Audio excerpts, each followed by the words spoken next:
అనేటటువంటి ఒక ఉపన్యాసం లోపల మాట్లాడతారు. Who is the real revolutionary అని మాట్లాడుతున్నప్పుడు గాంధీ ఒక బన్యా, జిన్నా ఒక Brahmin Muslim, Ranade by birth as a Brahman.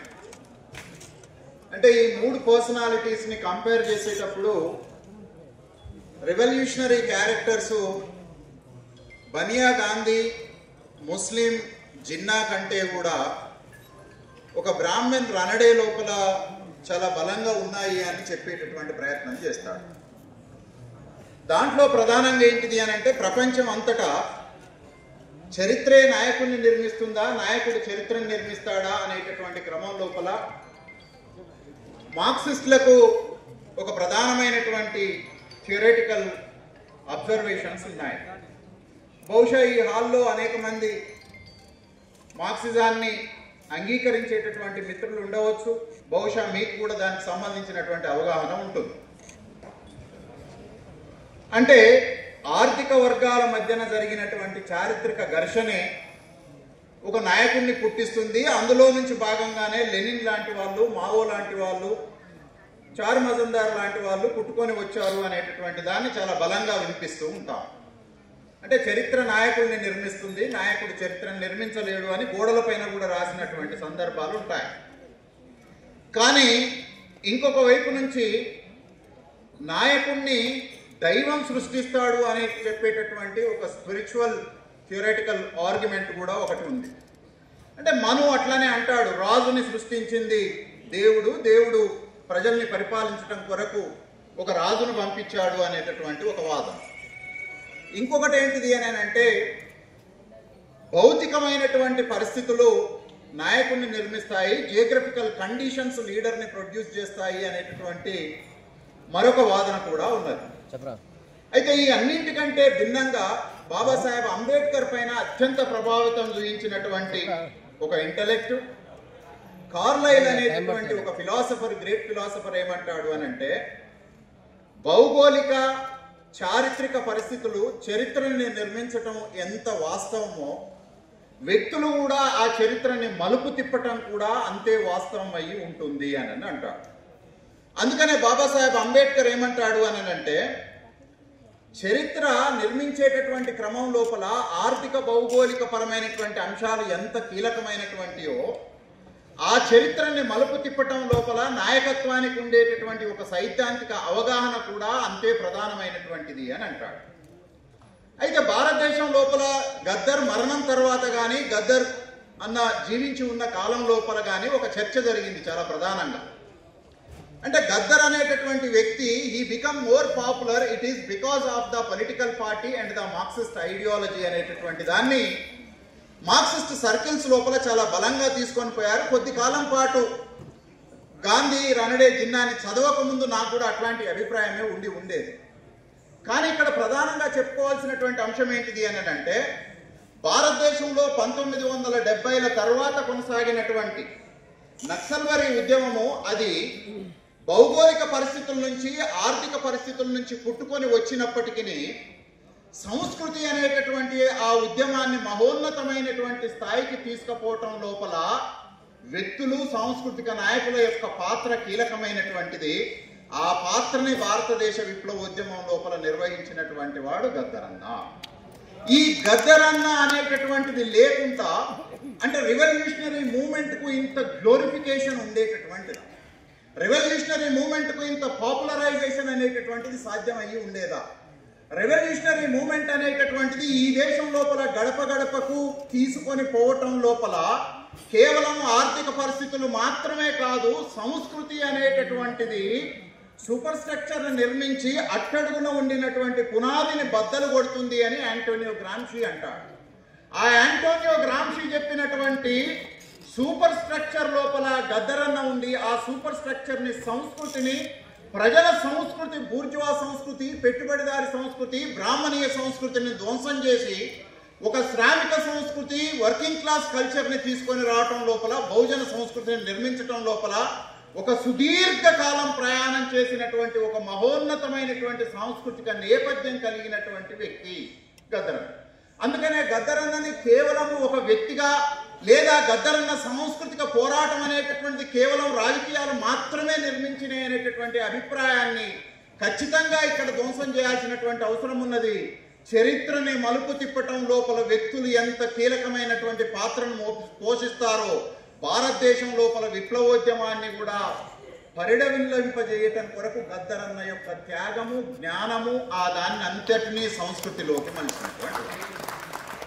అందుకనే మిత్రులారా, నేను చాలా సందర్భాల్లో మాట్లాడుతూ ఇప్పుడు మనకు విక్టర్ జరాన్ చీలీ లోపల ఒక మహా సాంస్కృతికమైనటువంటి విప్లవకారు. అక్కడ చీలీ లోపల విక్టర్ జరా ఈ ఏళ్ళన్ని నరికేసేసి ఒక గ్రౌండ్లో, ఫుట్బాల్ గ్రౌండ్లో నిలబెట్టి ఏళ్ళన్ని నరికేసేసి ఇప్పుడు నువ్వు వాయించురా వాయలిన్ అని చెప్పి సైనిక పాలకులు ఆయనని అత్యంత క్రూరంగా, హీనంగా, దుర్మార్గంగా హత్య చేశారు. బాబ్ మార్లే నడుస్తున్నటువంటి, వేసుకుంటున్నటువంటి షూ లోపల విషాన్ని నింపేటటువంటి మొలల్ని దూర్చి దాని ద్వారా ఆయన హత్య చేయబడేటట్టు చేశారు. ఆ తర్వాత అమెరికా లోపల సాంస్కృతిక కళాకారుడు పాల్ రాబ్సన్ని కూడా పెట్టుబడిదారీ వ్యవస్థ హత్య చేసింది. సరిగ్గా అదే క్రమం లోపల 1990లో నియో ఎకానమీ, నియో లిబరలిజం అనేది భారతదేశం లోపల ఎంటర్ అయిన తర్వాత సంస్కృతి అనేటటువంటిది, ప్రజల సంస్కృతి అనేటటువంటిది పెట్టుబడిదారి వ్యవస్థకు ఎట్లా ప్రమాదకరంగా ఉంటుందన్న ఆలోచనతోటి ఆ పెట్టుబడిదారి వ్యవస్థని నిర్మూలించేటటువంటి ఒక సాంస్కృతిక పోరాటాన్ని గద్దర్ నిర్మిస్తుండు. కాబట్టి గద్దర్ని హత్య చేయకుండా నియో లిబరలిజాన్ని ముందుకు తీసుకొని పోవటం కుదరదన్న ఆలోచనతోటి ఆయన పైన అటాక్ జరిగింది. మిత్రులారా, it is not about the personal. ఇది కేవలం ఒక తెలంగాణ పోరాటం, ఇంకొక పోరాటం కాదు.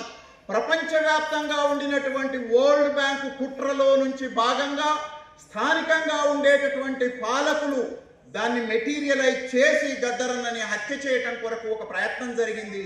ఆ ప్రయత్నంలో నుంచి భాగంగా ఒక సామాన్యమైనటువంటి, సాధారణమైనటువంటి ప్రాంతంలో ఉండేటటువంటి ఒక కళాకారుణ్ణి కూడా నిర్మూలించేటటువంటి ఒక ప్రయత్నం గ్లోబల్ క్యాపిటలిజానికి ఎట్లా ఉంటుంది అనేటటువంటి విషయాన్ని మనం అన్న జీవితం నుంచి, విక్టర్ జరా, పాల్ రాబ్సన్, బాబ్ మార్లేల యొక్క జీవితం నుంచి అర్థం చేసుకోవచ్చు. అయితే నాకు చాలా సందర్భాల లోపల అనిపించే విషయం ఏంటిది అని అంటే, ఒకవేళ గద్దరన్న బ్రాహ్మణ అయ్యి ఉంటే, ఒకవేళ గద్దరన్నే బ్రాహ్మణ అయ్యి ఉంటే ఒక గురజాడ అప్పారావో, ఒక శ్రీశ్రీనో మొత్తం సమాజపు జీవితం అంతా వాళ్ళ జీవితంగానే భావించి జీవించారు అని మాట్లాడుతున్నటువంటి దాన్ని గద్దరన్నకు ఇంకా మహోన్నతంగా అప్లై చేసి ఉండబడేటటువంటిది. కానీ కేవలం గద్దర్ అనేటటువంటి వ్యక్తి ఈ మొత్తం భారతీయ సమాజం లోపల అట్టడుగున ఉండినటువంటి సామాజిక వర్గం నుంచి వచ్చినటువంటి వాడు కాబట్టి మహోన్నతమైనటువంటి క్యారెక్టర్సు, లక్ష్యాలు, ప్రజాస్వామిక జీవితము, సెక్యులర్ వాల్యూసు, ఇంత ఉన్నతమైనటువంటి క్యారెక్టర్ కలిగినటువంటి మనిషిని కూడా దళితుడై ఉంటే ఎట్లా అసెస్ చేయొచ్చు అనేటటువంటి దానికి నిన్న బండి సంజయ్ మాట్లాడినటువంటి 1-2 ఉదాహరణలు మాత్రమే కాదు, మొత్తంగా ఆయన కొనసాగినటువంటి రాజకీయ ఐడియాలజీ, రాజకీయ పార్టీ, ఆ తర్వాత దళిత సమూహం లోపల ఉండినటువంటి అభిప్రాయాలు కూడా దీన్ని చూపిస్తూ ఉంటాయి. నేను చాలా సందర్భాల లోపల పేర్లు ప్రస్తావించను, కానీ ఈ తెలంగాణ ప్రాంతంలోనే బ్రాహ్మణీయ సమాజం నుంచి వచ్చి లిబరల్ వాల్యూస్ ఉండబడినటువంటి వాళ్ళు, కన్జర్వేటివ్ థాట్ తోటి ఉండబడినటువంటి వాళ్ళు అన్ని రాజకీయ పార్టీలకు, రాజకీయ భావాజాలాలకు అతీతంగా ఆకాశానికి ఎత్తి చూపెట్టారు. కానీ గద్దరన్న జీవితం లోపల క్యారెక్టర్ కావచ్చు, సాహిత్యం కావచ్చు, సంగీతం కావచ్చు, ప్రజల్ని ప్రేమించటం కావచ్చు, అత్యంత ఆలస్యంగా ఆయన జీవితంలో వచ్చినటువంటి ఒక విప్లవాత్మకమైనటువంటి మార్పు ఏంటిది అని అంటే, రాజ్యాంగాన్ని అప్పటి వరకు ఆయన చూసినటువంటిది ఇది లిబరల్ బూర్జువా డాక్యుమెంట్ అని అన్నారు.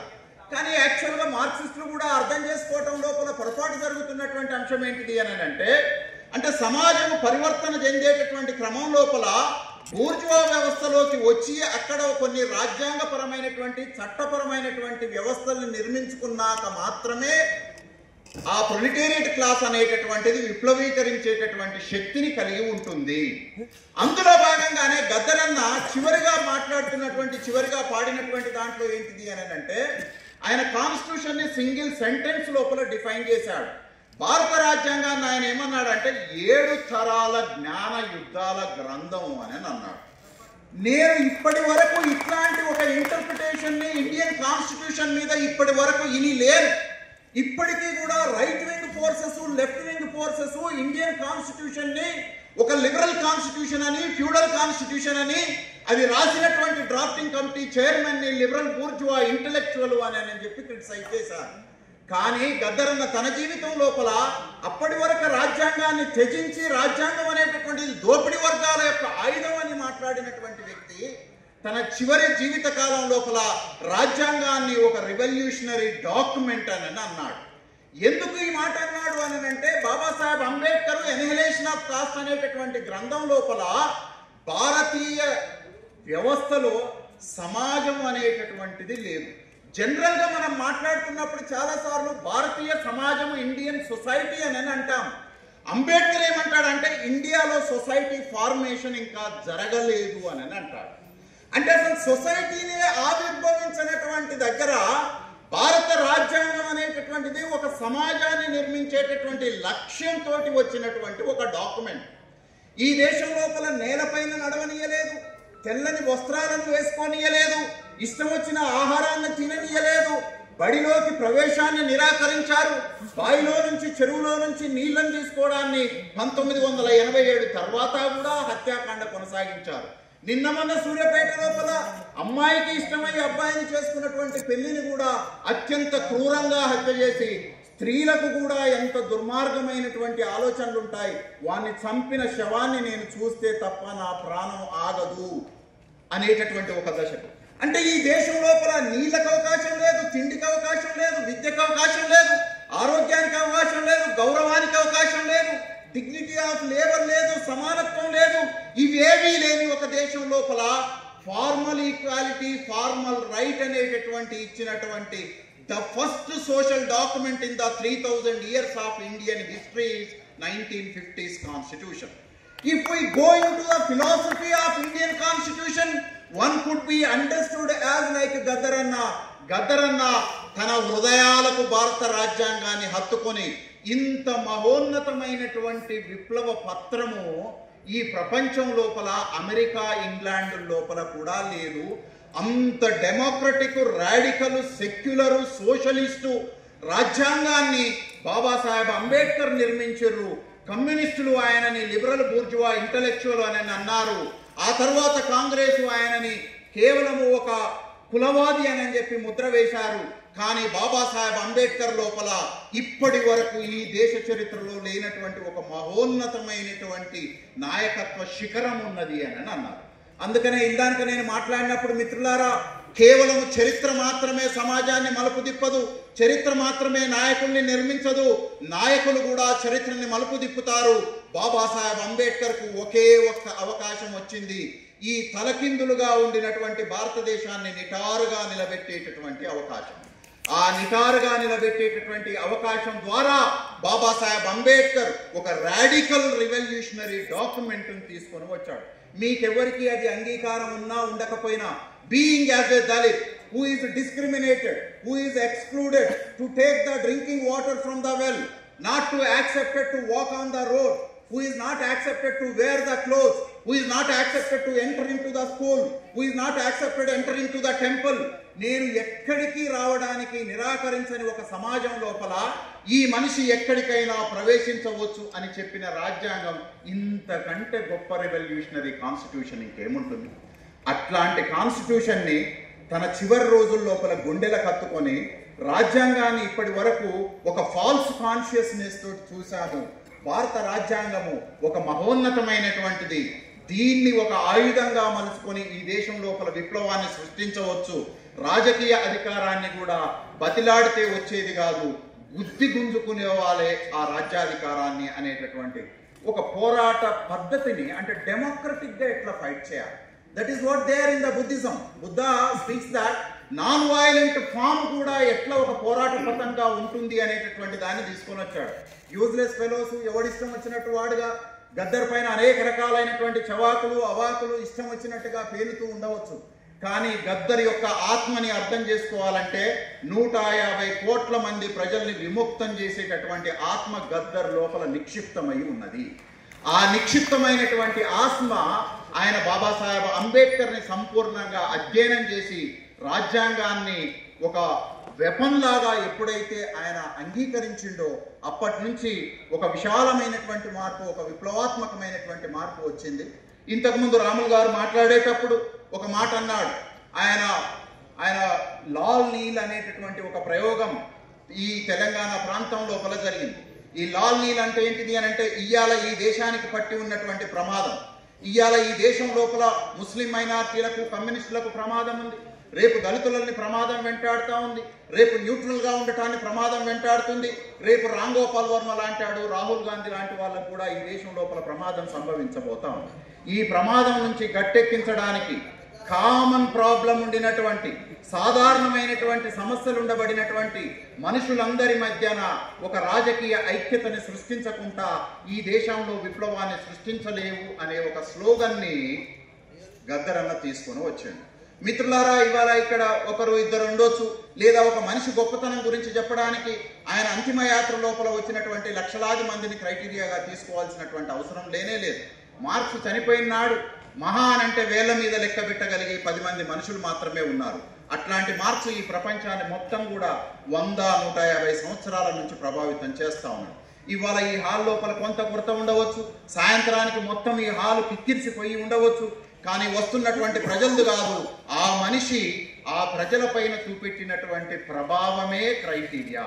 అట్లాంటి ప్రభావాన్ని, సంస్కృతిని, పాటని, శబ్దాన్ని ఒక యుద్ధంగా మలిచి పాలకుల ద్వారాల ముందు శబ్దంతో యుద్ధాన్ని సృష్టించి దేశాన్ని, రాజ్యాన్ని, అసమానతల్ని కూల్చేటటువంటి ఒక మహోన్నతమైనటువంటి వారియర్ గద్దరన్న. అందుకనే మనం గద్దరన్నని ప్రస్తుతం ఇప్పుడు ప్రజాయుద్ధ నౌక అంటాం.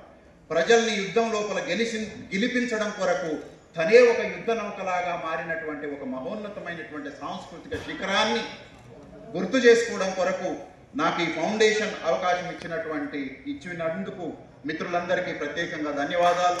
జై భీమ్, జై గద్దరన్న.